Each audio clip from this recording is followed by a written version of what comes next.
নমস্কার দর্শকবৃন্দ। জন্মাষ্টমীর ছুটি নিয়ে অদ্ভুত একটা টানাপোড়েন তৈরি হয়েছে।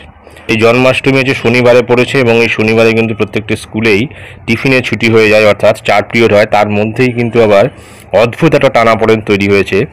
যেমন এই স্ক্রিনে দেখতে পাচ্ছেন যে মালদা ডিস্ট্রিক্ট প্রাইমারি স্কুল কাউন্সিলের পক্ষ থেকে জন্মাষ্টমীর ছুটির জন্য এই নোটিফিকেশানটি জারি করেছিল। এখানে লেখা রয়েছে কি দেখে নিই। This is for information to all concern that a correction has been made hereby in the list of holiday 2025 and 16/8/2025 Saturday has been declared as holiday on account of Janmashtami in lieu of 15/8/2025 Friday। অর্থাৎ শুক্রবারের বদলে শনিবারে জন্মাষ্টমীর ছুটি থাকবে। এই Malda district primary school council থেকে জানিয়ে দেওয়া হয়েছিল এবং নিচে সিগনেচারও রয়েছে chairman district primary school council. এবং এই যে নোটিফিকেশানটি এটা কিন্তু আজকেই দেওয়া হয়েছিল।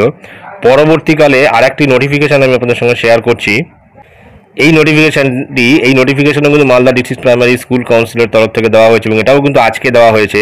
আগের নোটিফিকেশানের ঠিক পরেই এই নোটিফিকেশনটা বার করা হয়েছে। যেমন এখানে লেখা রয়েছে, this is for information to all concern that the holiday as declared in the office under vide memo number 3070 dated 13/8/2025 is hereby withdrawn. অর্থাৎ আগের যে নোটিফিকেশানটি দেওয়া হয়েছিল ছুটি থাকবে বলে, সেই নোটিফিকেশানটা কিন্তু উইথড্রন করা হলো।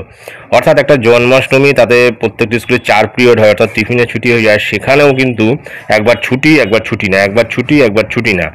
যেহেতু ছুটি ছিল না গভর্নমেন্ট লিস্টে বা সরকারি যে ছুটির তালিকা ছিল তাতে কিন্তু ছুটি ছিল না। এবং শনিবার কিন্তু প্রত্যেকটি গভর্নমেন্ট সেক্টর বা সরকারি ক্ষেত্রে ছুটি থাকে, এমনি জেনারেল ছুটি থাকে। সেই কারণে হয়তো এটি অতটা হয়নি, চোখে পড়েনি।